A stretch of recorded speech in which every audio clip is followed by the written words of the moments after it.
ஸ்தோத்திரம். Are you all okay? All right. Ready for the class? Okay. In the last week, we were discussing about the truth that we need to understand before our baptism. கடந்த வாரத்திலே ஞானஸ்நானத்திற்கு முன்னதாக நாம் அறிந்திருக்க வேண்டிய சத்தியத்தை குறித்து நாம் பார்த்தோம். All right. So that's what we discussed in the last class. There are several things, but I think that is sufficient enough.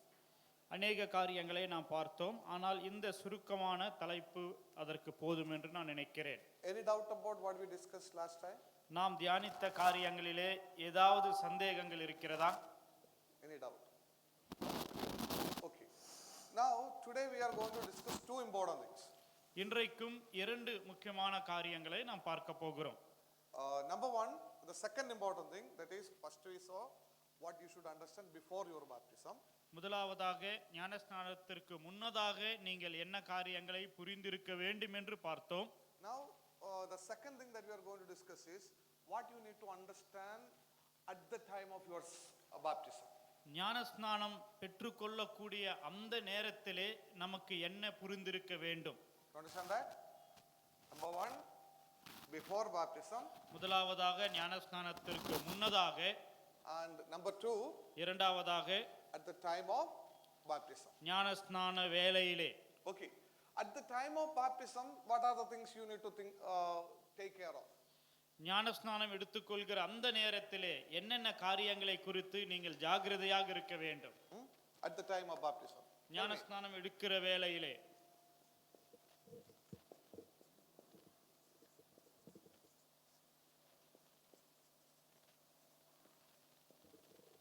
What are the things? Tell me, at the time of baptism, what you should do?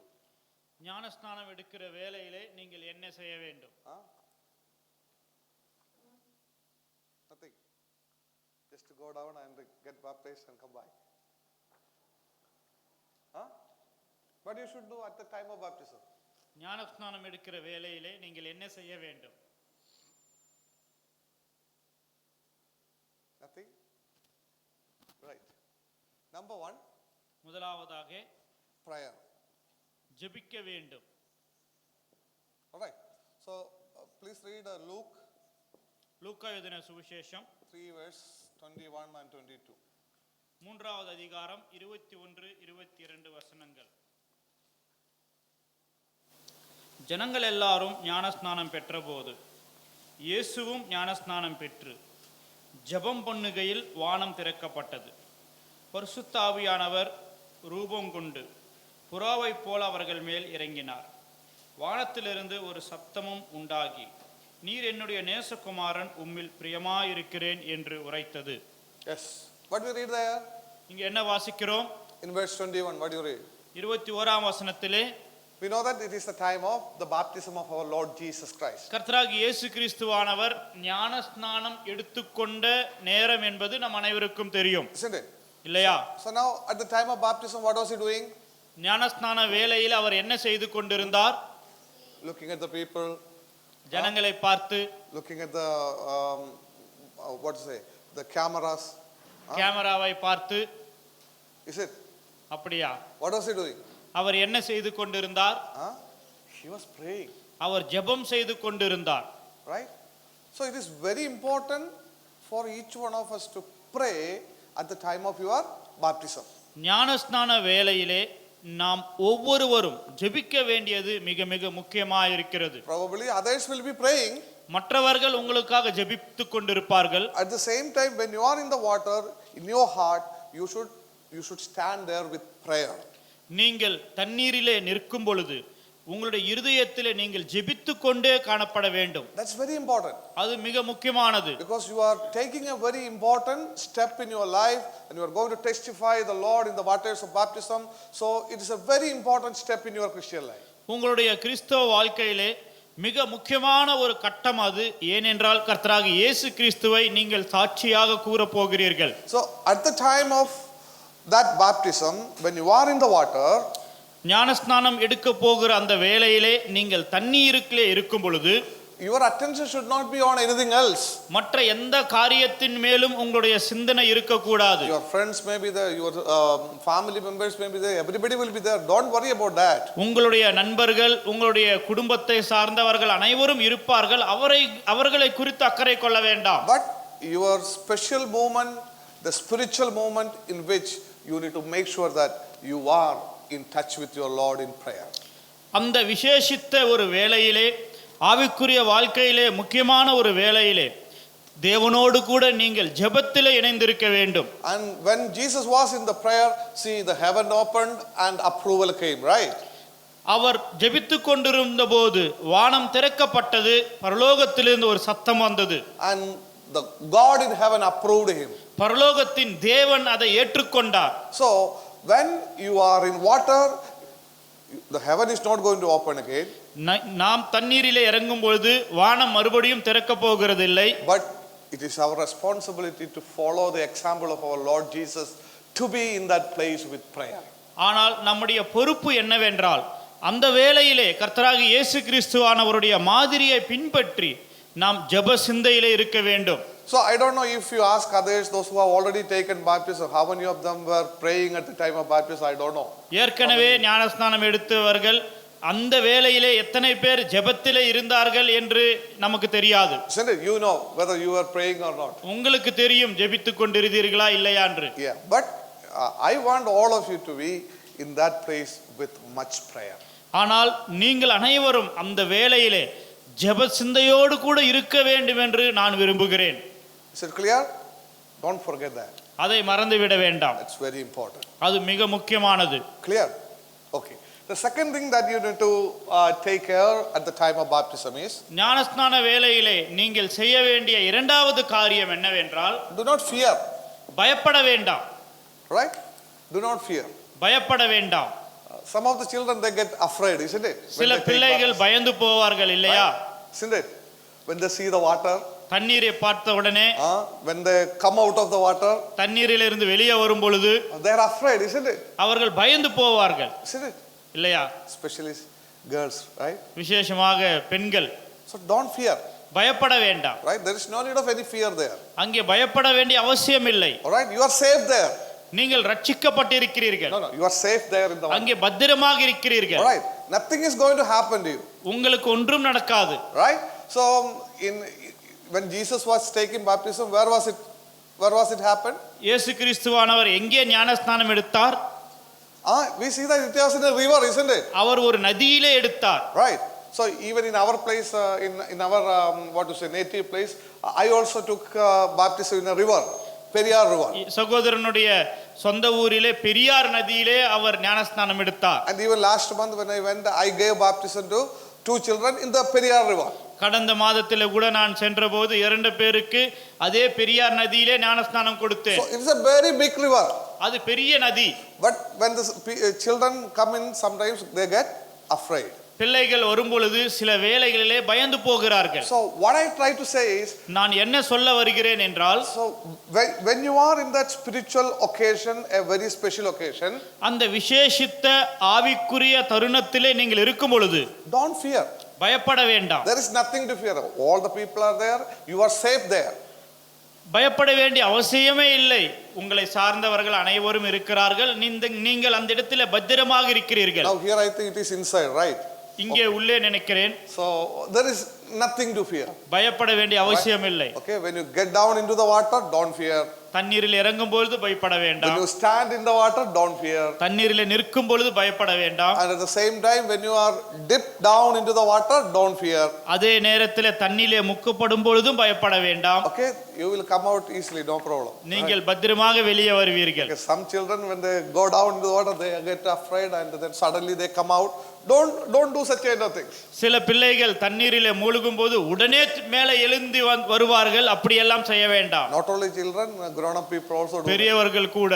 So do not fear at the time of your baptism. ஞானஸ்நானம் எடுக்கிற வேளையிலே பயப்பட வேண்டாம். That is the second important thing that you need to keep in the mind. நீங்கள் உங்களுடைய சிந்தனையில வைக்க வேண்டிய இரண்டாவது முக்கியமான ஒரு காரியம். And the third important thing, மூன்றாவது முக்கியமான ஒரு காரியம், invite some of your friends. உங்களுடைய நண்பர்களை அழைத்து வாருங்கள்.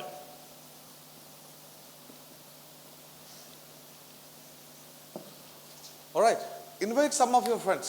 உங்களுடைய நண்பர்களை அழைத்து வாருங்கள். Because ஏனென்றால் you are going to stand for the Lord Jesus Christ. கர்த்தராகிய இயேசு கிறிஸ்துவுக்காக நீங்கள் நிற்க போகிறீர்கள். If you are able to do that in front of some of your friends, that will be a testimony even before your friends, and that testimony will spread. உங்களுடைய நண்பர்கள் வந்தால் நீங்கள் அவர்களுக்கு ஒரு சாட்சியாக இருப்பீர்கள். Don't feel ashamed of your friends seeing your baptism. நீங்கள் ஞானஸ்நானம் எடுக்கிறதை உங்கள் நண்பர்கள் பார்ப்பார்கள் என்று வெட்கப்பட வேண்டாம். Some of the children, when they take baptism, they think that, oh, it is a shameful thing. If my friend sees it, oh, what they will feel about it. சிலர் நான் பார்த்திருக்கிறேன், ஞானஸ்நானம் எடுக்கும் பொழுது ஐயோ என்னுடைய நண்பர்கள் பார்த்தால் அசிங்கமாக இருக்கும் என்று வெட்கப்படுவார்கள். Some of the children, they do not carry Bible also in front of their friends, right? சிலர் அவர்களுடைய நண்பர்கள் பார்க்கும் பொழுது பைபிளை கூட பிடித்து வரமாட்டார்கள். So we think that it's a shameful thing. அது ஒரு வெட்கப்படக்கூடிய காரியம் என்று நினைக்கிறார்கள். No, it's not a matter of shame at all. அது வெட்கப்படக்கூடிய ஒரு காரியமே அல்ல. You are standing for the Lord with the Bible, and when you are taking baptism in the name of the Lord Jesus Christ in front of your friend, that is a matter of joy and witness to the unbelieving friends. நீங்கள் கர்த்தராகிய இயேசு கிறிஸ்துவை சுமந்து வரக்கூடியவர்களாக இருக்கிறீர்கள். நீங்கள் உங்களுடைய நண்பர்களுக்கு முன்னதாக ஞானஸ்நானம் எடுக்கும் பொழுது அவர்களுக்கு சாட்சி கூறக்கூடியவர்களாக இருக்கிறீர்கள். Is it clear? So if it is possible, bring some unbelieving friend to be the witness of your testimony that is going to take place. உங்களால் முடியுமானால் விசுவாசிக்காத சில நண்பர்களை கொண்டு வாருங்கள். அந்த தருணமானது நீங்கள் அவர்களுக்கு சாட்சி கூறக்கூடிய ஒரு நேரமாக இருக்கும். Is it clear? So at least these three important things you should keep in your mind at the time of your baptism. இந்த மூன்று காரியங்களையாவது உங்களுடைய நினைவிலே நீங்கள் ஞானஸ்நானம் எடுக்கும் பொழுது வைத்துக் கொள்ள வேண்டும். Any doubt? ஏதாவது சந்தேகங்கள்? Okay. So two things we covered. இரண்டு காரியங்களை பார்த்தோம். What you should understand before your baptism. ஞானஸ்நானத்திற்கு முன்னதாக நீங்கள் என்ன புரிந்து வைத்திருக்க வேண்டும். Number two. இரண்டாவதாக What you should understand at the time of your baptism. ஞானஸ்நான வேளையிலே நீங்கள் என்ன செய்ய வேண்டும். Okay. Third important thing. மூன்றாவது முக்கியமான ஒரு காரியம், what you should understand after your salvation, baptism. ஞானஸ்நானத்திற்கு பிற்பாடு நாம் எப்படியாக இருக்க வேண்டும் என்கிற புரிதல். Okay. After our baptism. ஞானஸ்நானம் எடுத்துக்கொண்ட பிற்பாடு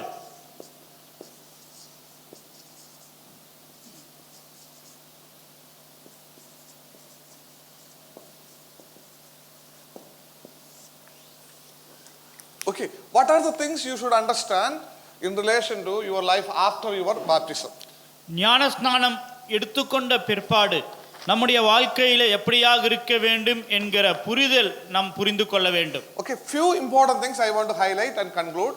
சில முக்கியமான காரியங்களை உங்களுக்கு காண்பித்து நான் முடிக்க விரும்புகிறேன். The first thing, முதலாவது காரியம், baptism matters your relationship with God. ஞானஸ்நானம் தேவனோடு கூட உங்களுடைய உறவுக்கு தொடர்புடையதா இருக்கிறது.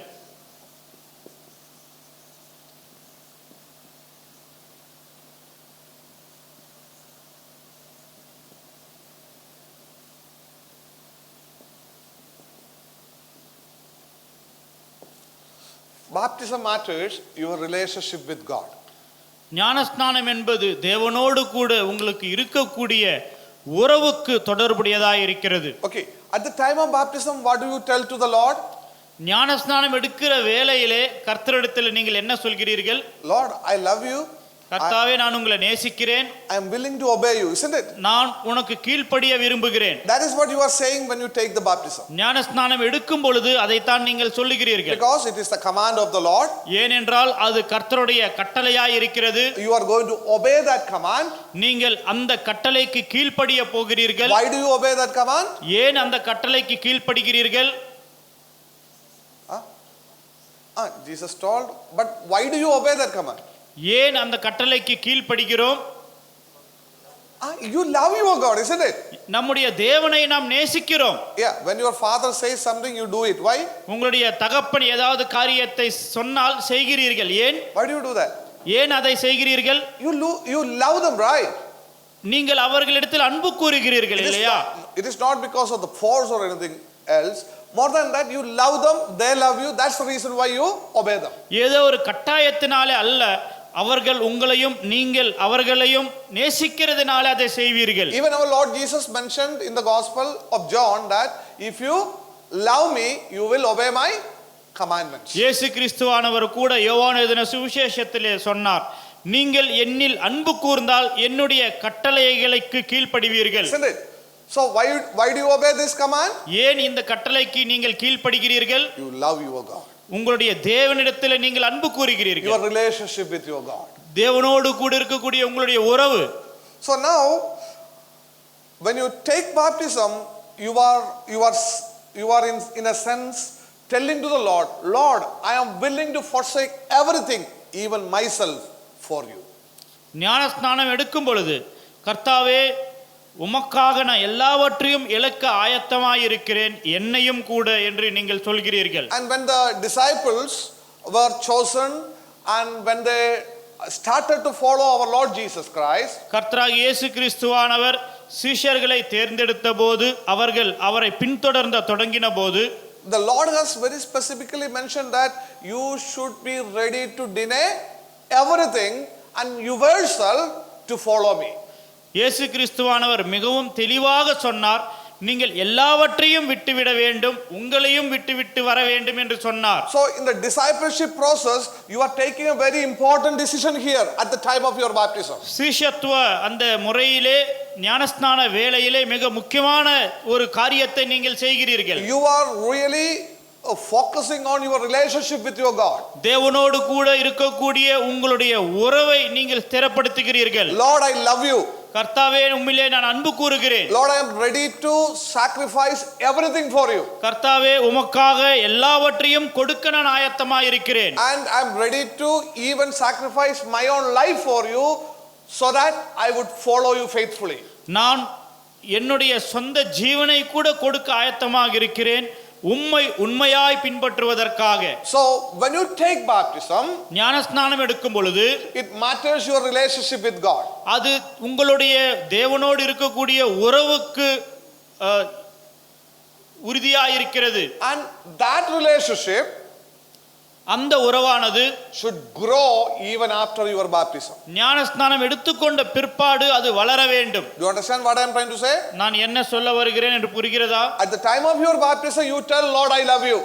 ஞானஸ்நான வேளையிலே, கர்த்தாவே நான் உம்மை நேசிக்கிறேன் என்று நீங்கள் சொல்கிறீர்கள். You tell him that I am ready to sacrifice, forsake everything. நான் எல்லாவற்றையும் இழந்து போக ஆயத்தமாக இருக்கிறேன் என்று சொல்கிறீர்கள். That is your witness and relationship with the Lord. அது உங்களுடைய சாட்சி, தேவனோடு கூட இருக்கக்கூடிய உறவாய் இருக்கிறது. Now that relationship should continue even after your baptism. அந்த உறவானது உங்களுடைய ஞானஸ்நானத்திற்கு பிற்பாடும் அது தொடர வேண்டும். And your relationship with God should increase more and more after your baptism. உங்களுடைய ஞானஸ்நானத்திற்கு பிற்பாடு தேவனோடு கூட இருக்கக்கூடிய உங்களுடைய உறவானது அது அதிகமாக வளர வேண்டும். You understand what I am trying to say? So if you want to increase in your relationship with the Lord, உங்களுடைய தேவனோடு இருக்கக்கூடிய உறவிலே வளர வேண்டுமானால், you should keep two important things in your mind. இரண்டு முக்கியமான காரியங்களை நீங்கள் நினைவிலே வைத்துக் கொள்ள வேண்டும். What are the two important things? என்ன காரியங்கள் அவைகள்? Number one, முதலாவது, read and study the Bible daily. வேதத்தை வாசித்து அதை தினமும் படிக்க வேண்டும். That's very important. அது மிக முக்கியமானது. If you want to grow in your relationship with God, தேவனோடு கூட உங்களுடைய உறவிலே நீங்கள் வளர வேண்டுமானால், first one, முதலாவது, read and study the word of God daily. தேவனுடைய வசனத்தை வாசித்து அதை தினமும் படிக்க வேண்டும். So the Bible alone can, the knowledge of the word of God alone can help you to grow in your relationship with God.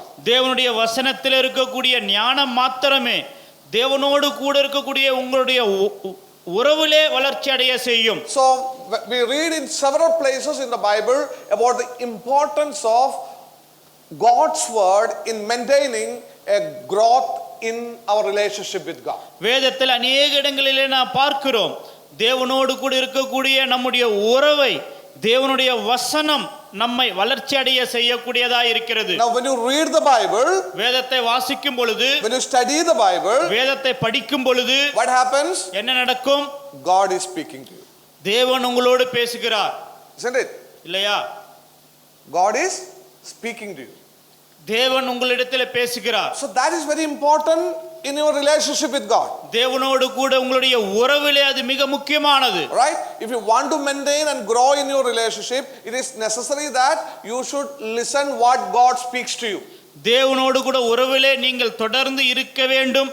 அவருடைய உறவிலே நீங்கள் வளர வேண்டுமானால் தேவன் உங்களோடு என்ன பேசுகிறாரோ நீங்கள் கேட்க வேண்டும். Isn't it?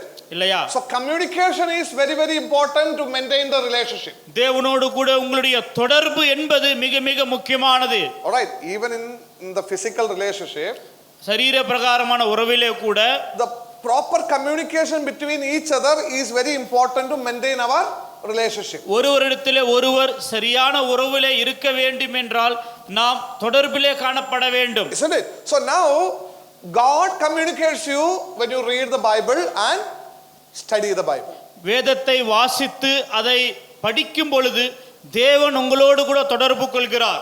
That is one side communication, right? அது ஒரு வழியான ஒரு தொடர்பா இருக்கிறது. So one side communication will not help you to have the good relationship. ஒரு வழி தொடர்பு என்பது சரியான உறவுக்கு வழிவகுக்காது. So if you want to maintain a close relationship, the two side communication is important. நெருங்கிய ஒரு தொடர்பு நீங்கள் பெருக்கிக் கொள்ள வேண்டும் என்றால் இருபுறமும் இருக்கக்கூடிய அந்த உறவு மிக முக்கியமானது. So one side is God speaking to you. ஒரு புறத்திலே தேவன் உங்களிடத்திலே பேசுகிறார், Isn't it? இல்லையா? That is through reading and studying the word of God. வேதத்தை வாசித்து அதை தியானிக்கிறதன் மூலமாக தேவன் உங்களோடு பேசுகிறார். So the second side is what? அடுத்த பக்கம் என்ன? If you want to maintain the right relationship with God after your baptism daily, உங்களுடைய ஞானஸ்நானத்திற்கு பிற்பாடும் தினமும் தேவனோடு கூட சரியான உறவிலே நீங்கள் இருக்க வேண்டுமானால் the second thing is இரண்டாவது காரியம் pray frequently. நீங்கள் அடிக்கடி ஜெபிக்க வேண்டும். Pray frequently. அடிக்கடி ஜெபிக்க வேண்டும். I am not saying that pray once in a day. No. ஒரு நாளைக்கு ஒரு முறை ஜெபியுங்கள் என்று நான் சொல்லவில்லை. But the word that I used is what? நான் சொன்ன வார்த்தை என்ன? Pray frequently. அடிக்கடி ஜெபியுங்கள். That's very important. அது மிக முக்கியமானது. Whenever you get time, உங்களுக்கு எப்பொழுதெல்லாம் நேரம் கிடைக்கிறதோ pray. ஜெபியுங்கள். Okay. Now whenever you get time, you speak to your mother and father, right? நேரம் எப்பொழுதெல்லாம் கிடைக்கிறதோ உங்களுடைய தகப்பன் தாயின் இடத்துல பேசுவீர்கள், இல்லையா? Isn't it? Or you will speak once in a day? இல்ல ஒரு நாளைக்கு ஒரு முறை தான் பேசுவீங்களா? Tell me. Huh? Yes, frequently. From morning till the time you go to bed, whenever you get time, you will speak with your mother and father, right? காலையிலிருந்து நீங்கள் படுக்கைக்கு செல்லும் மட்டும் எப்பொழுதெல்லாம் நேரம் கிடைக்கிறது அடிக்கடி உங்களுடைய பெற்றோர்களிடத்தில் பேசுவீர்கள். Isn't it? அப்படியா? If that is what, அப்படி இருக்குமானால் you have to speak to your God frequently. உங்களுடைய தேவனிடத்திலே நீங்கள் அடிக்கடி பேச வேண்டும். Isn't it? Otherwise, you cannot maintain the relationship. இல்லை என்றால் நம்முடைய உறவை நாம் தொடர்ந்து கடைபிடிக்க முடியாது. On a day, whenever you get the time, speak to your God. ஒரு நாளிலே எப்பொழுதெல்லாம் உங்களுக்கு நேரம் கிடைக்கிறதோ தேவனிடத்தில் பேசுங்கள். And whenever you get the time, read the Bible. Let God speak to you. உங்களுக்கு எப்பொழுதெல்லாம் நேரம் கிடைக்கிறதோ வேதத்தை வாசியுங்கள். தேவன் உங்களிடத்தில் பேசுவார். So God should speak to you, you should speak to God. தேவன் உங்களோடு பேச வேண்டும், நீங்கள் தேவனோடு பேச வேண்டும். Then only you can maintain a proper relationship with God. அப்பொழுதுதான் தேவனோடு கூட சரியான உறவை நீங்கள் கடைபிடிக்க முடியும். So after your baptism, you should make sure that you are maintaining a proper relationship with your God. ஞானஸ்நானத்திற்கு பிற்பாடு தேவனோடு கூட நீங்கள் சரியான உறவை கடைபிடிக்க வேண்டும். Yes, make sure that you read the Bible and study the Bible so that God speaks to you. வேதத்தை வாசித்து வேதத்தை தியானிப்பதை நிச்சயப்படுத்திக் கொள்ள வேண்டும். அப்பொழுது தேவன் உங்களிடத்தில் பேசுவார். At the same time, pray frequently so that you also make sure that I speak with my Lord. அதே வேளையிலே அடிக்கடி ஜெபிக்க வேண்டும். ஏனென்றால் நீங்களும் நான் தேவனோடு கூட பேசுகிறேன் என்று உறுதிப்படுத்துகிறீர்கள். Is it clear? So that should be a decision that you have to make today itself. இந்த தீர்மானம் என்பது நீங்கள் இன்றைக்கே செய்ய வேண்டும். That's very important. இது மிக முக்கியமானது. So your baptism matters, your relationship with God.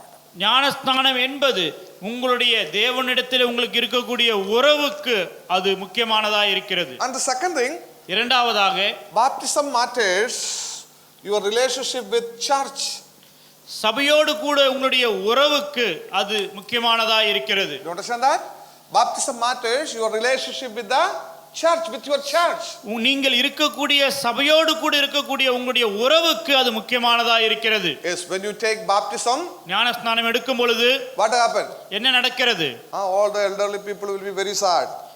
வயதானவங்க எல்லாம் ரொம்ப சோகமா இருப்பாங்களா? No, they are excited, right? அவர்கள் சந்தோஷமாக இருப்பார்கள். Young ones in the church, they are taking baptism. It is a matter of joy and encouragement for everybody in the assembly. வாலிபர்கள் அனைவரும் ஞானஸ்நானம் இருக்கும்போது சபையில் இருக்கக்கூடிய அனைவரும் சந்தோஷித்து களி கூறுவார்கள். It is just like going to the maternity ward. Maternity ward. ஒரு பிரசவ வார்டுக்கு செல்வது போல இருக்கும். All right, when you go there, அங்கே போகும் பொழுது you see so many little ones on the beds. அங்கே பெட்டின் மேலே சிறு சிறு குழந்தைகளை நாம் பார்க்கிறோம். When you see them, அவர்களை பார்க்கும் பொழுது what a joy it is, right? எவ்வளவு சந்தோஷம், Isn't it? இல்லையா? The little ones, small ones, when you see them, it's a matter of joy for everybody. பிஞ்சு குழந்தைகளை பார்க்கும் பொழுது அனைவரும் மிகவும் சந்தோஷப்படுகிறோம். So now when you young people takes the baptism in the assembly, நீங்கள் வாலிபர்கள் சபையிலே ஞானஸ்நானம் எடுக்கும் பொழுது it's a matter of joy. இது அனைவருக்கும் சந்தோஷம் கொடுக்கக்கூடிய ஒரு தருணம். Right, when I say that young one, I am not talking to the age of you. நான் வாலிபர்கள் என்று சொல்லும் பொழுது உங்களுடைய வயதை மாத்திரம் நான் குறித்து சொல்லவில்லை. Young in faith. விசுவாசத்திலே வாலிபர்கள். All right, you are young in faith. உங்களுடைய விசுவாசத்திலே நீங்கள் சிறியவர்களாக இருக்கிறீர்கள். Okay, so when those young people takes the baptism, so it is a matter of great joy to everybody in the assembly. நீங்கள் ஞானஸ்நானம் எடுக்கும் பொழுது சபையில் இருக்கக்கூடிய அனைவருக்கும் இது மிகவும் சந்தோஷமான ஒரு தருணம். Now at the same time, அதே வேளையிலே you need to understand that, see, when you take the baptism, you are becoming a responsible member of the church. ஞானஸ்நானம் எடுக்கும் பொழுது சபையினுடைய பொறுப்புள்ள ஒரு அங்கமாக நீங்கள் மாறுகிறீர்கள். So you have a very specific relationship with your church. உங்களுடைய சபையோடு கூட குறிப்பிட்ட ஒரு உறவு உடையவர்களாக மாறுகிறீர்கள். Therefore, two important things you need to keep in the mind. ஆகையால் இரண்டு காரியங்கள் உங்களுடைய நினைவிலே வைத்துக் கொள்ள வேண்டும். After baptism, ஞானஸ்நானத்திற்கு பிற்பாடு in relation to your relationship with the church, two important things you have to keep very particularly in your mind. சபையோடு கூட இருக்கக்கூடிய உங்களுடைய உறவிலே இரண்டு காரியங்கள் நீங்க நினைவிலே வைத்துக் கொள்ள வேண்டும். Number one, முதலாவது, commit yourselves to the local assembly. ஸ்தல சபைக்கு உங்களை நீங்கள் ஒப்புக்கொடுங்கள். Commit yourselves to your local assembly. ஸ்தல சபைக்கு உங்களை நீங்கள் ஒப்புக்கொடுங்கள். See, now when it comes into the New Testament, புதிய ஏற்பாட்டிற்கு நான் வரும் பொழுது, see, when a person believes in the name of the Lord Jesus Christ, you are becoming a part of a local assembly. ஒரு விசுவாசியானவன் கர்த்தராகிய இயேசு கிறிஸ்துவை ஏற்றுக்கொள்ளும் போது நீங்கள் ஸ்தல சபையின் அங்கமாக மாறுகிறீர்கள். Now when you take the baptism, you are becoming a more responsible member of the assembly. ஞானஸ்நானம் எடுக்கும் பொழுது சபையிலே இன்னும் அதிக பொறுப்புள்ள ஒரு விசுவாசியாக மாறுகிறீர்கள். Therefore you need to commit yourselves to involve in all the activities and the works of your local assembly. உங்களுடைய ஸ்தல சபையிலே நடக்கக்கூடிய எல்லா காரியங்களிலேயும் நீங்கள் பங்குள்ளவர்களாக காணப்பட வேண்டும். Right, you should get involved in the work of the assembly. உங்களை சபையினுடைய காரியங்களிலே ஈடுபடுத்திக் கொள்ள வேண்டும். You should actively participate in the works of the assembly. நன்றாக செயல்படக்கூடியவர்களாக சபையின் காரியங்களிலே காணப்பட வேண்டும். So we know that church will have so many activities and different things to be done. சபையிலே அநேக விதமான காரியங்கள் செய்யப்பட வேண்டியதா இருக்கிறது. And whatever be the things that are happening in the church, you should make sure that you are actively participating. சபையிலே நடக்கக்கூடிய காரியங்கள் எதுவாக இருந்தாலும் நீங்கள் அதிக உற்சாகத்தோடு அதிலே பங்கு பெற So வேண்டும். that is your responsibility. அது உங்களுடைய பொறுப்பா இருக்கிறது. So make sure that you commit yourselves to your local church. உங்களுடைய ஸ்தல சபைக்கு உங்களை நீங்கள் ஒப்புவிப்பதற்கு நிச்சயித்துக் கொள்ள வேண்டும். And the second important thing, இரண்டாவது முக்கியமான ஒரு காரியம், do not neglect the gathering of your assembly. சபை கூடி வருவதை நீங்கள் உதாசீனப்படுத்த கூடாது. Do you understand that, what I am trying to say? நான் என்ன சொல்ல வருகிறேன் என்று புரிகிறதா? Do not ignore the gathering of the assembly.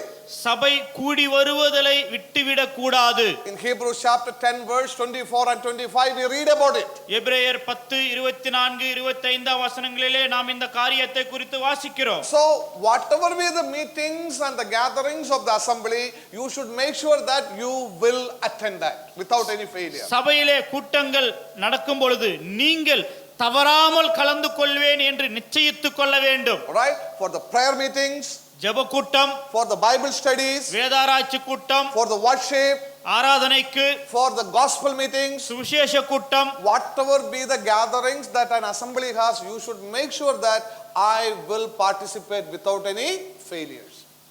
சபையிலே இப்படியாக கூட்டங்கள் நடக்கும் பொழுது நான் தவறாமல் கலந்து கொள்வேன் என்று நிச்சயித்துக் கொள்ள வேண்டும். Is it clear?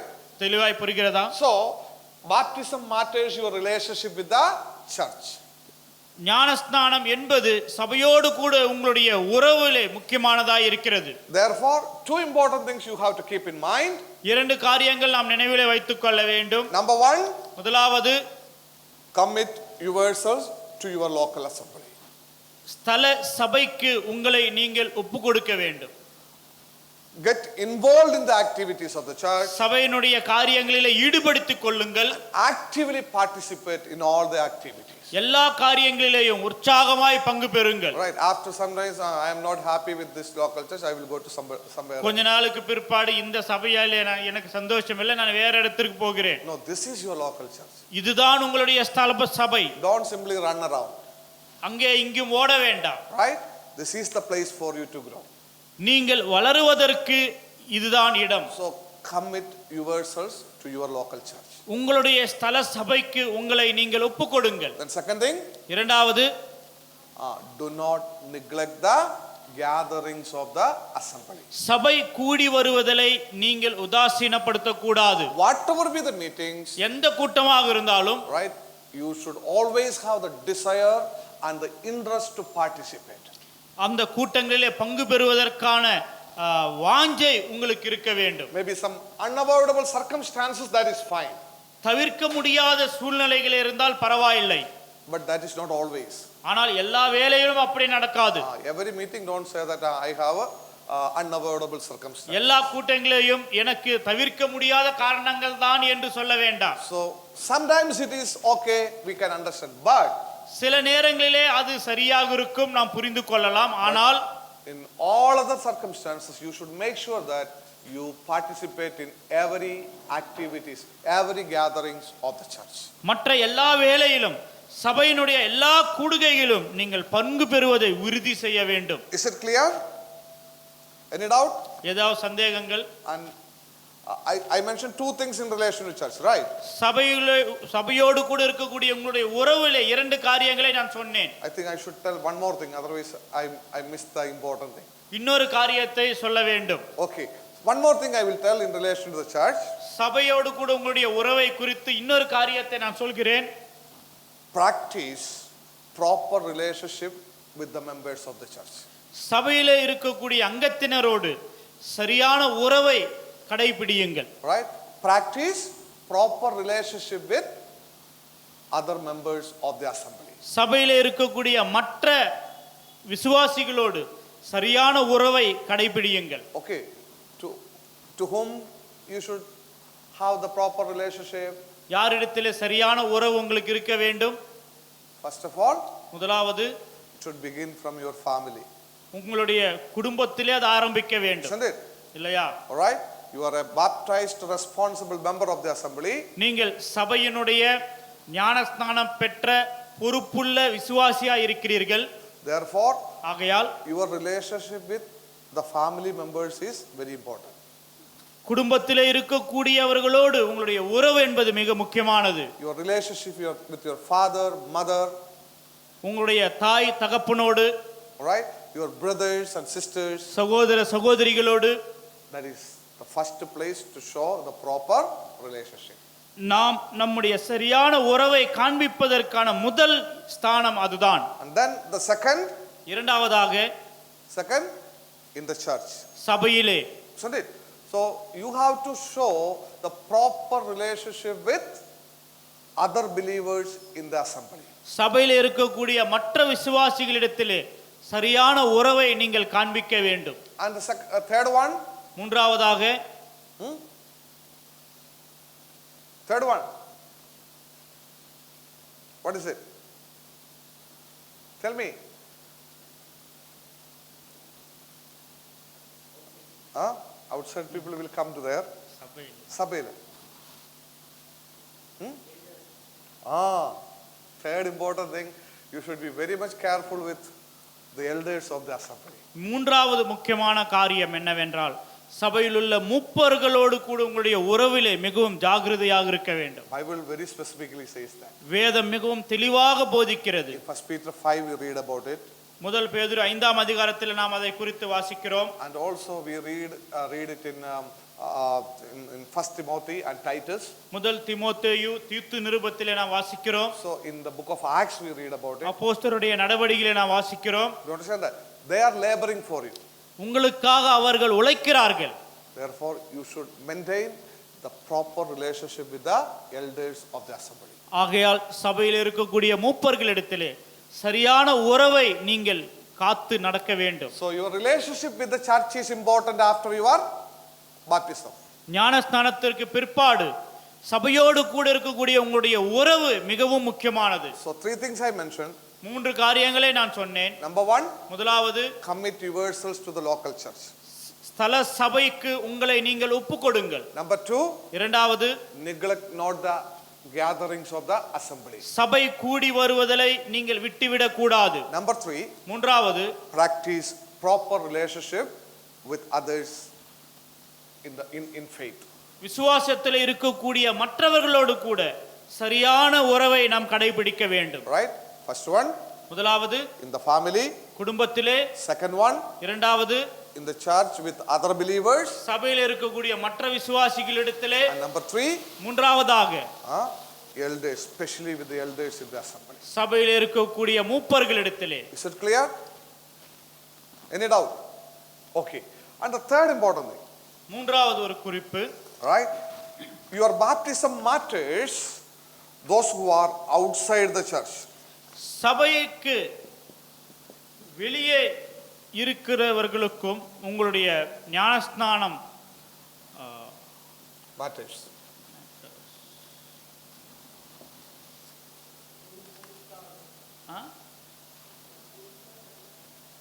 Yeah, baptism matters in relation to the people outside the church. சபைக்கு வெளியே இருக்கக்கூடியவர்களும்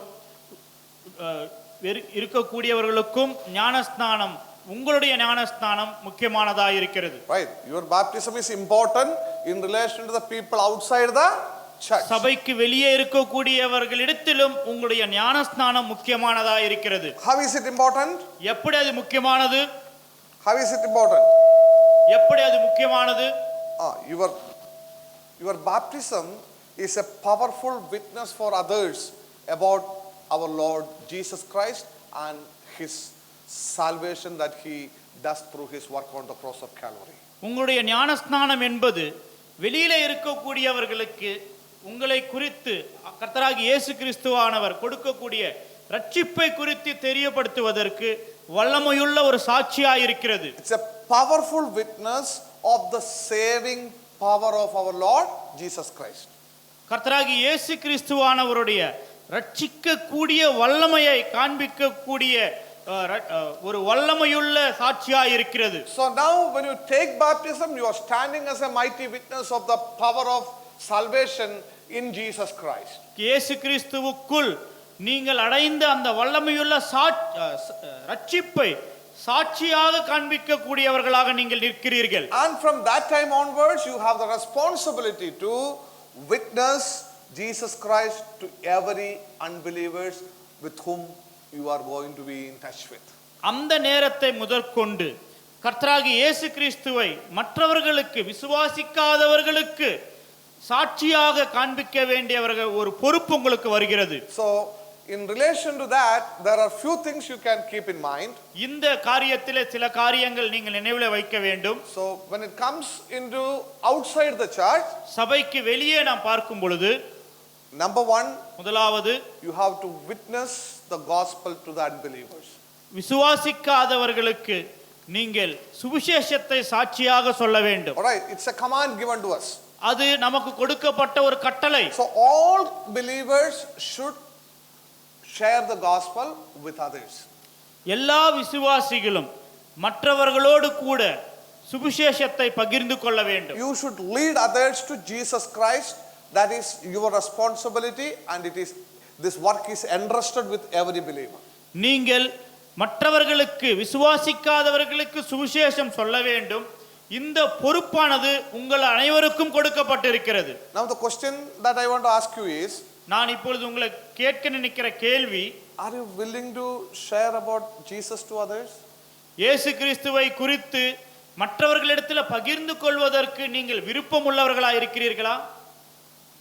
Are you willing? நீங்கள் விருப்பம் உள்ளவர்களா இருக்கிறீர்களா? Otherwise you should start willing now on. அப்படி இல்லை என்றால் இது முதற்கொண்டு நீங்கள் விருப்பம் உள்ளவர்களாக மாற வேண்டும். Because otherwise no use of you are taking baptism.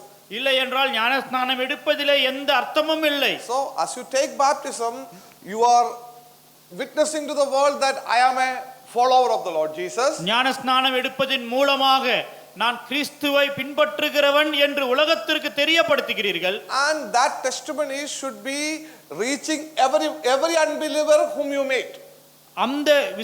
அந்த சாட்சி என்பது நீங்கள் சந்திக்கக்கூடிய ஒவ்வொரு அவிசுவாசிக்கும் தெரியப்படுத்த வேண்டும். So you should be willing from your heart to share the gospel with others. நீங்கள் உங்களுடைய இருதயத்திலிருந்து சுவிசேஷத்தை மற்ற விசுவாசிக்காதவர்களுக்கு தெரியப்படுத்த வேண்டும் என்று நீங்கள் ஆயத்தமாய் இருக்க வேண்டும். Both sisters and the brothers. சகோதரர்களும் சகோதரிகளும். It is the responsibility of everybody. இது எல்லோருடைய பொறுப்பும். And then another important thing that you need to keep in the mind in relation to outside the church is, இன்னொரு காரியம் சபைக்கு வெளியே இருக்க வேண்டிய முக்கியமானது என்னவென்றால், your testimony in relation to the government authorities. அரசாங்க அதிகாரத்திலே நீங்கள் இருக்க வேண்டிய சாட்சி. All right. So you should be obedient to the government. That is a very specific command in the word of God. நீங்கள் அரசாங்கத்திற்கு கீழ்ப்படிந்து இருக்க வேண்டும். Alright. வேதத்திலே இந்த காரியத்தை குறித்து குறிப்பிட்டு சொல்லப்பட்டிருக்கிறது. Romans chapter 13 verse 1 to 5. ரோமர் 13ஆம் அதிகாரம் 1 லிருந்து 5 வசனங்கள். And 1 Peter chapter 2 verses 13 and 14. முதல் பேதுரு 2ஆம் அதிகாரம் 13 14 வசனங்கள். Okay, so whatever the Lord has placed a government over us, தேவன் ஒரு அரசாங்கத்தை நமக்கு மேலே வைத்திருக்கிறார். and most of these are involved by the unbelievers, right? இந்த அரசாங்கம் எல்லாம் அவிசுவாசிகள் தான் நடத்துகிறார்கள் So இல்லையா? now whoever they are, as a believer I should be obedient to the government. அங்கே யார் இருந்தாலும் ஒரு விசுவாசியாக அந்த அரசாங்கத்திற்கு நாம் கீழ்ப்படிந்திருக்க வேண்டும். I should be obedient to whatever be the rules and the regulations that they have set for the proper functioning of the country. தேசம் சரியாக செயல்படுவதற்கு அவர்கள் எப்படிப்பட்ட கட்டுப்பாடுகளை வைத்தாலும் அதற்கு கீழ்ப்படிந்து நாம் செயல்பட வேண்டும். You understand what I am trying to say? நான் என்ன சொல்ல வருகிறேன் என்று புரிகிறதா? In every areas. எல்லா காரியங்களிலேயும். Okay. For example, உதாரணத்திற்கு, tell me your small, your young ones. Okay. In relation to your age, what you can say? உங்களுடைய வயதை ஒத்து நீங்கள் என்ன சொல்ல முடியும்? Right?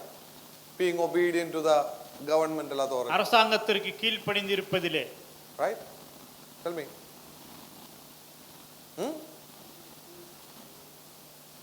No. Your obedience to the government. Don't ride without license. Yeah. Don't ride the bike or vehicles without license. Do you understand? License இல்லாமல் வண்டியை ஓட்டாதீங்க. Do you understand that? So when you ride it without license, as a child of God, you are showing a bad testimony. License இல்லாமல் நீங்கள் வண்டியை ஓட்டும் பொழுது ஒரு தேவனுடைய பிள்ளையாக ஒரு தவறான சாட்சியை நீங்கள் தெரியப்படுத்துகிறீர்கள். You understand what I am trying to say? You are not obedient to the government. நீங்கள் அரசாங்கத்திற்கு கீழ்ப்படியவில்லை. All right? Don't jump from the train when it is moving. ரயில் புறப்பட்டு செல்லும் பொழுது இறங்க வேண்டாம். Right? When it is moving, it is not going fast, nobody will jump.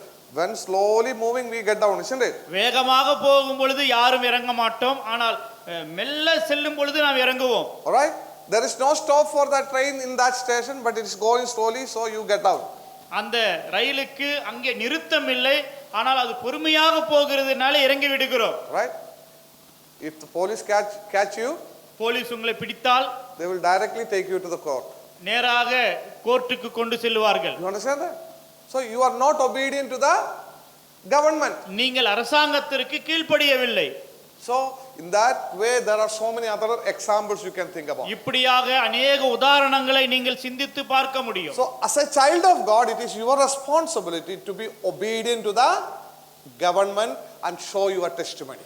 தேவனுடைய பிள்ளையாக அரசாங்கத்திற்கு நீங்கள் கீழ்ப்படிந்து உங்களுடைய சாட்சியை தெரியப்படுத்த வேண்டும். And another important thing is இன்னொரு முக்கியமான காரியம் being the importance of having testimony in the place where you are, whether in the work or school or wherever it is. நாம் எங்கே இருந்தாலும், வேலை செய்யக்கூடிய இடம், பள்ளிக்கூடம், கல்லூரி, எங்கே இருந்தாலும் நம்முடைய சாட்சியை காத்துக்கொள்ள So வேண்டும். that is another important area. அது இன்னொரு முக்கியமான ஒரு கட்டம். All right? In the work you are doing, sometimes you are doing business. சில நேரங்களிலே வியாபாரம் செய்கிறீர்கள். So some people will do all sorts of unnecessary things to gain the profit in the business. சிலர் லாபத்தை சம்பாதிக்கும்படியாக தேவையில்லாத காரியங்களை செய்வார்கள். Isn't it? இல்லையா? Now when you are in the school or colleges, பள்ளிக்கூடத்திலே கல்லூரியிலே இருக்கும் பொழுது to get more mark you copy. அதிக மார்க் எடுக்க வேண்டும் என்பதற்காக காப்பி அடிப்பீர்கள். Right? Bad testimony. கெட்ட சாட்சி. You are supposed to be a testimony for the Lord in that place, but what happened? You became a bad testimony. அந்த இடத்திலே கர்த்தருக்கு நீங்கள் சாட்சியாக இருக்க வேண்டும். ஆனால் என்ன நடக்கிறது? ஒரு தவறான சாட்சி உள்ளவர்களாக காணப்படுவீர்கள். So your baptism matters your relationship with the people outside the church. சபைக்கு வெளியே இருக்கிறவர்களிடத்திலும் உங்களுடைய ஞானஸ்நானம் என்பது முக்கியமானதாக இருக்கிறது. Right? Once you are baptized, from that time onwards, you are responsible with the people outside. ஞானஸ்நானம் எடுத்த உடனேயே வெளியே இருக்கிறவரிடத்திலும் நீங்கள் பொறுப்புள்ளவர்களாக இருக்கிறீர்கள். Number one, முதலாவது, you should share the gospel with unbelievers. அவிசுவாசிகளிடத்திலே சுவிசேஷத்தை பகிர்ந்து கொள்ள வேண்டும். Number two, இரண்டாவது, your testimony in relation to the governmental authorities. அரசாங்க அதிகாரத்திற்கு நீங்கள் சாட்சியுள்ளவர்களாக இருக்க வேண்டும். Number three, மூன்றாவது, your testimony in relation to wherever you are, maybe in the business or in the studies or wherever it is. நீங்கள் எங்கே இருந்தாலும், வியாபாரமாக, வேலையாக, படிப்பாக இருந்தாலும் உங்களுடைய சாட்சியை காத்துக்கொள்ள வேண்டும். Number four, நான்காவது, your testimony in relation to the people, those who are in need. தேவையிலே இருக்கக்கூடியவர்களிடத்திலே நீங்கள் சாட்சியை காண்பிக்க வேண்டும். Right? That's very important area. அது மிக மிக முக்கியமானது. This is the area where we are not at all bothered about. இந்த பகுதியை குறித்து நாம் யாரும் அக்கறையே கொள்வதில்லை. Even the churches are also not bothered about it. சபைகளும் இந்த காரியத்தை குறித்து அக்கறை இல்லாமல் இருக்கிறார்கள். Now, when you see a person, நீங்கள் ஒருவரை பார்க்கும் பொழுது, when that person is without cloth or without food, struggling for survival, துணி இல்லாமல், ஆகாரம் இல்லாமல் பிழைப்பதற்காக அவர் அவதிப்பட்டு கொண்டிருந்த போது, that's a place to show your testimony. அந்த இடத்திலே உங்களுடைய சாட்சியை நீங்கள் காண்பிக்க வேண்டும். If you are following Jesus, நீங்கள் இயேசுவை பின்பற்றுவீர்களானால், that is the opportunity to show Christ to others in need. அவசியத்திலே இருக்கக்கூடியவர்களுக்கு அந்த வேளையிலே நீங்கள் கிறிஸ்துவை காண்பிக்க முடியும். So understanding what I'm trying to say. நான் என்ன சொல்ல வருகிறேன் என்று புரிகிறதா? So after your baptism, see, your relationship with God is important. ஞானஸ்நானம் எடுத்த பிற்பாடு தேவனோடு கூட உங்களுடைய உறவு என்பது மிக முக்கியமானது. And your relationship with church is important. சபையோடு கூட உங்களுடைய உறவு மிக முக்கியமானது. Your relationship with others outside the church also is important. சபைக்கு வெளியே இருக்கிறவர்களோடும் கூட உங்களுடைய உறவு மிக முக்கியமானது. And number 4, நான்காவதாக, baptism matters you. ஞானஸ்நானம் உங்களுக்கு முக்கியமானது. Baptism matters you. ஞானஸ்நானம் உங்களுக்கே முக்கியமானது. What does it mean? அப்படி என்றால் என்ன? What does it mean? அப்படி என்றால் அதனுடைய அர்த்தம் என்ன? When you take baptism, ஞானஸ்நானம் எடுக்கும் பொழுது what is happening? என்ன நடக்கிறது? You are identified with Jesus Christ. கிறிஸ்துவோடு கூட நீங்கள் So அடையாளப்படுத்தப்படுகிறீர்கள். from that moment, you have publicly declared that my identity is what? அந்த நொடியிலே நீங்கள் பகிரங்கமாக என்ன தெரியப்படுத்துகிறீர்கள்? என்னுடைய அடையாளம் யாராய் இருக்கிறார்? What is your identity? உன்னுடைய அடையாளம் என்ன? Jesus Christ. இயேசு கிறிஸ்துவானவர். Isn't it? இல்லையா? So from that time onwards, அந்த நேரம் முதற்கொண்டு your life is very, very significant. உன்னுடைய வாழ்க்கை மிக மிக மிக முக்கியமானது. So in relation to that, few things you have to remember. இதை தொடர்பு படுத்தி பார்க்கும் பொழுது சில காரியங்கள் நீங்கள் நினைவில் வைத்துக் கொள்ள வேண்டும். Number 1, முதலாவது, you should live an upright moral life. நீங்கள் சரியான நடத்தையுள்ள ஒரு வாழ்க்கை வாழ வேண்டும். All right, your moral life is very, very important. உங்களுடைய நடத்தை என்பது மிக மிக முக்கியமானது. All right, your moral life, that is very important. உங்களுடைய வாழ்க்கை முறை மிக முக்கியமானது. All right, morally you should be pure or holy in your life. நம்முடைய நடத்தையிலே பரிசுத்தமுள்ளவர்களாக சுத்தமுள்ளவர்களாக இருக்க வேண்டும். Jesus is your identity. இயேசு கிறிஸ்துவானவர் உங்களுடைய அடையாளமாய் இருக்கிறார். As he is holy, you should be holy. அவர் பரிசுத்தராய் இருக்கிறது போல நீங்களும் பரிசுத்தராய் இருக்க வேண்டும். So there you should be very much careful with the sin in your life. உன்னுடைய வாழ்க்கையிலே வரக்கூடிய பாவத்தை குறித்து மிக மிக ஜாக்கிரதையாக இருக்க வேண்டும். It's very important. இது மிக முக்கியமானது. All right, baptism matters you.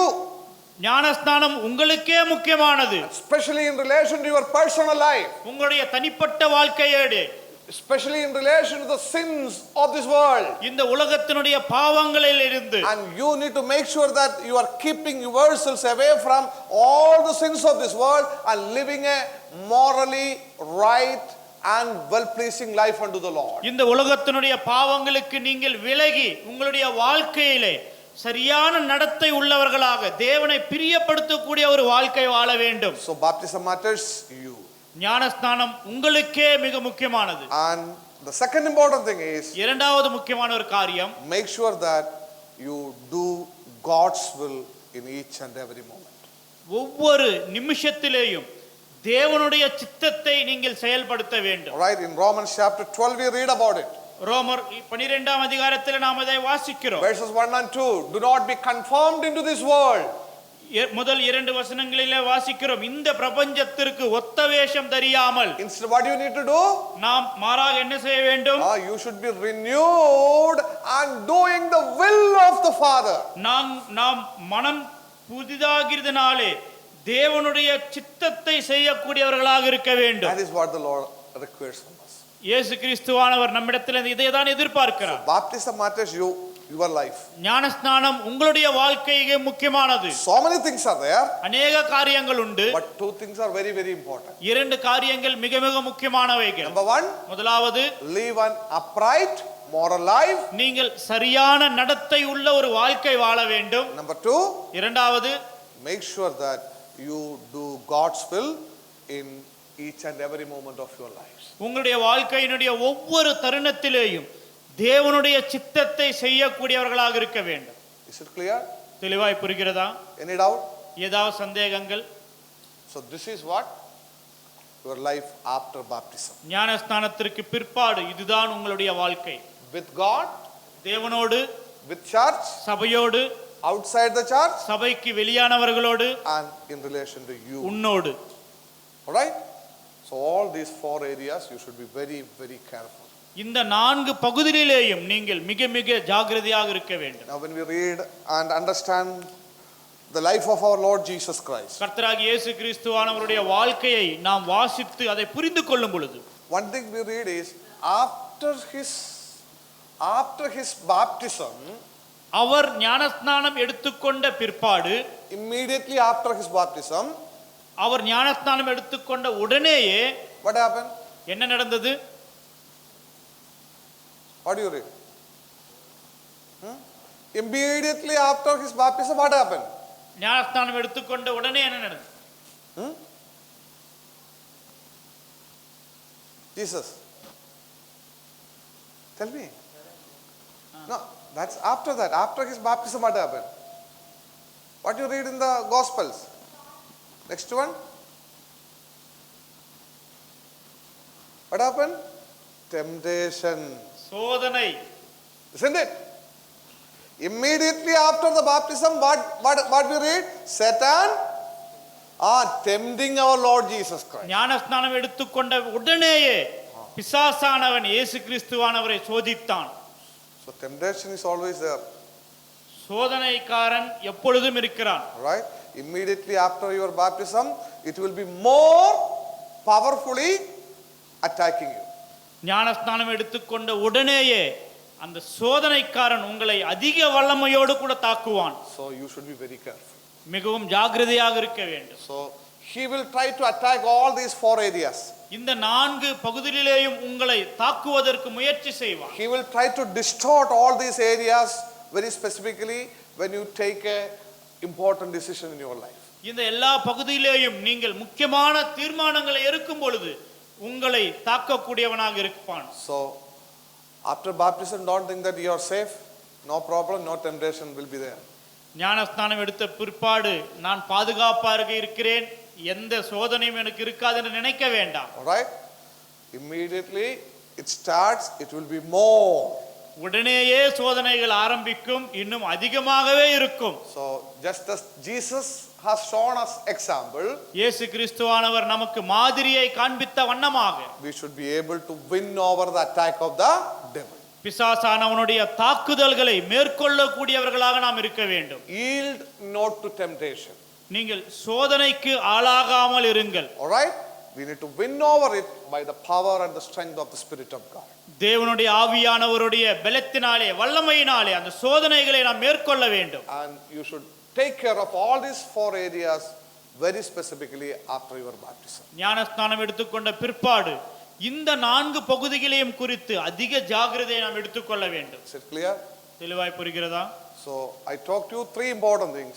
3 முக்கியமான காரியங்களை நான் கற்றுக் கொடுத்தேன். One thing, முதலாவது, what you need to understand before your baptism. ஞானஸ்நானத்திற்கு முன்னே நாம் என்ன புரிந்து கொள்ள வேண்டும். And number 2, இரண்டாவது, what you need to understand at the time of your baptism. ஞானஸ்நானம் எடுக்கும் பொழுது நாம் என்ன புரிந்து இருக்க வேண்டும். And number 3, மூன்றாவது, what you should understand after your baptism. ஞானஸ்நானத்திற்கு பிற்பாடு உங்களுக்கு என்ன புரிந்திருக்க வேண்டும். Any doubt? ஏதாவது சந்தேகங்கள்? Clear? தெளிவாய் இருக்கிறீர்களா? So may the Lord help you to keep up all these principles in your life. இந்த கோட்பாடுகளை உங்களுடைய வாழ்க்கையிலே நீங்கள் கடைபிடிப்பதற்கு தேவன் தாமே உதவி செய்வாராக. With all this understanding, prepare for your baptism. May the Lord continue to bless you. இந்த எல்லா புரிதலோடும் ஞானஸ்நானத்திற்காக ஆயத்தப்படுங்கள். தேவன் தாமே உங்களை தொடர்ந்து ஆசீர்வதிப்பாராக. Make his name be glorified. அவருடைய நாமம் மகிமைப்படுவதாக.